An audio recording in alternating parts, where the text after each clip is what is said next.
Olá! Deus abençoe você. Em nome do Pai, do Filho e do Espírito Santo.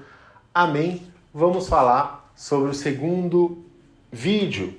Estamos aí em uma série de 9 vídeos, né? Possivelmente você está fazendo em formato de novena. E hoje nós vamos falar sobre o mandato.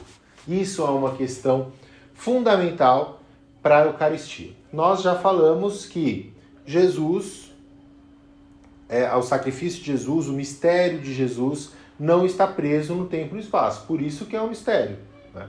Já é um mistério Jesus ser Deus na forma humana. Ele ser infinito, né?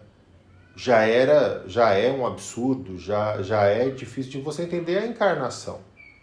A morte e ressurreição, e morte e ressurreição perpétua, é um sacrifício, é um exercício bem difícil de ser feito, né? Mas eu acredito que você já conseguiu digerir a ideia de que a cruz ressoa até hoje, né? Ela está lá, ela continua acontecendo, ela não parou de acontecer, só que é um Cristo sacrificado, mas em pé, um Cristo vivo que está lá.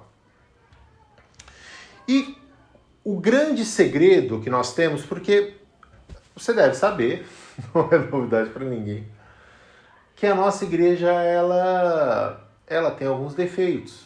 Ela não é perfeita porque ela é santa, mas ela tem homens, né? E que homens cometem erros. E nós somos profundamente testados, né, na nossa perseverança de estar aqui, quando nós encontramos algumas situações em que nós não queremos estar lá. Então, nós sabemos que a vida de comunidade não é fácil. Mas por que nós estamos aqui até hoje? Por que nós somos Igreja Católica? Porque ela é a única que tem um mandato, uma procuração. Como assim? Jesus chegou aos seus discípulos e disse o seguinte: eu vos envio, recebam o Espírito Santo. Vão por todo mundo, pregar o Evangelho, a quem vocês perdoarem serão perdoados, quem não perdoarem não serão perdoados. Façam isso em memória de mim. Quando eles estavam na Santa Ceia, que ele falou, façam isso em memória de mim, ele falou com os sacerdotes dele, com os 12. Jesus tinha claro quando ele estava falando com os 12, quando ele estava falando com os discípulos e quando ele estava falando com a multidão. Ele separava quem que eram os sacerdotes, os apóstolos, quem que eram os demais. E ele deu esse mandato para os apóstolos. Então, isto é o meu corpo, que será entregue por vós, para a remissão dos pecados, meu sangue, fazer isso em memória de mim. Quando ele falou isso, né, receber o Espírito Santo e fazer isso em memória de mim, ele deu um mandato para aqueles apóstolos. E façam novos fiéis, preguem o Evangelho, né? Ele falou essas coisas. Então ele deu uma procuração e falou, passem isso adiante, façam sucessores. Então nós temos sucessores de Pedro, né, que é pedra, e sobre essa pedra edificarei a minha igreja. E Pedro foi nomeando, né, os bispos, e os bispos os padres, e assim por diante. Então, quando Jesus levantou o pão e o vinho, lá na Santa Ceia, ele fez isso, lembra que nós não temos o tempo e espaço, certo? Então, a Santa Ceia está acontecendo agora. Quando Jesus levanta, ele levanta junto com todos os padres da história. Então, quando Jesus oferece o sacrifício do pão e do vinho, e ele está oferecendo o próprio sacrifício, né? O pão é a carne e o vinho é o sangue, então ele está oferecendo ele mesmo. Quando ele faz esse gesto, ele faz isso com todos os seus mandatários. Quem são os mandatários? As pessoas que vão em nome de outra pessoa. Então, quando a gente está com o padre, fala, por que eu vou confessar com o padre se o padre é mais pecador que eu? Fala, mas primeiro, não é que atira a primeira pedra quem não cometeu pecado, né? Você é pecador, o padre é pecador, todos somos pecadores. Só que você não está se confessando com o padre. Ele está em nome de Jesus. Ele perdoa em nome de Jesus. E ele consagra no lugar de Jesus, sendo o sacerdote de Jesus. Se Jesus não tivesse, né, feito a ascensão, ele não estaria em todos os lugares ao mesmo tempo. A forma como ele fez para que o mundo todo tivesse a salvação foi oferecer o seu sacrifício, instituiu a Eucaristia, para que isso pudesse ser replicado no mundo todo. Então, a única igreja que tem autoridade para fazer isso é a Igreja Católica. A partir do momento em que os protestantes cindiram com a Igreja Católica, eles perderam o mandato. E eles fazem em memória a consagração. O próprio Martinho Lutero não entendia essas coisas. Por isso que eu falo que são coisas profundas que a gente está ensinando aqui. Porque o próprio Martinho Lutero não entendia essas coisas direito. Ele achava, como assim você vai sacrificar Jesus de novo? Que coisa horrorosa. Mas não é de novo, é o mesmo sacrifício. Jesus está sendo sacrificado ainda, né? Nós estamos renovando o sacrifício de Jesus.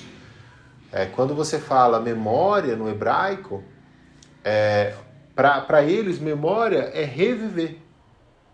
Né? Então, reviva esse sacrifício. Faça isso novamente. Isto é o meu corpo. Não representa. Ele falou, representa o meu corpo. Inclusive, ele falou, olha, quem não comer minha carne e beber meu sangue não será salvo. E as pessoas se escandalizaram e foram embora. E eles viraram para os apóstolos, ele virou para os apóstolos e falou, vocês não querem ir embora também? Porque é isso. É comer a minha carne e beber o meu sangue. Não é no sentido figurado. É a minha carne e é o meu sangue. Ah, Cris, mas tem gosto de pão e vinho. Mas a essência é o corpo e o sangue. Tanto que, se você tiver curiosidade, dê uma olhada nos milagres eucarísticos. Pesquisa aí milagres eucarísticos. Você vai ver o de Lanciano, você vai ver o de Buenos Aires. Né? Tem vários, tem medieval, tem novo, tem de todas as idades. Né? O de Lanciano já faz 1000 anos que aconteceu, é uma coisa louca. E aquilo, então, o padre, ele não tem que ser nem melhor nem pior do que ninguém. Ele só é uma pessoa que tem a procuração. E ele tem uma habilidade que Jesus não deu para a mãe dele. Maria não pode consagrar. Maria não pode fazer Jesus se tornar, né, o corpo, né, o pão e vinho tornar o corpo e sangue. Não pode. Só o sacerdote pode. Quer ele acredite ou não. Por isso Lanciano, né? Lanciano ele duvidou, o padre duvidou e virou corpo. Então, ele está dizendo duas coisas. Que aquilo lá é o corpo de Cristo. E ele está dizendo que quer você acredite, quer não. Isso é o meu corpo. Por quê? Porque você seguiu o ritual, que é uma coisa que a gente vai falar mais pra frente. Tem procuração, legítimo, foi nomeado, padre, fez o ritual, vira corpo e sangue. Então, às vezes a gente fala, mas tal padre é melhor, tal padre é pior. Pode ser que um padre seja melhor, que o outro seja pior. Mas o mais importante é que ele tem um mandato. E ele vai transformar aquele corpo e sangue, aquele pão e vinho em corpo e sangue. E isso que é o essencial. E os outros sacramentos, né? Batismo, confissão, casamento e tudo mais. Mas ele pode celebrar esses sacramentos porque ele tem mandato, tem a procuração. Jesus falou, façam isso em meu nome. Depois disso, mais ninguém teve autoridade para fazer isso. Qual que é a única igreja que está desde aquela época? É a religião católica, óbvio, né?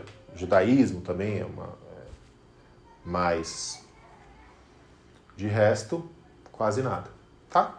Então reflita sobre isso, se você for à missa hoje, veja o Jesus consagrando junto com o padre, levantando o pão junto com o padre, o cálice junto com o padre e transformando o corpo e sangue de Cristo na hora da consagração, tá bom?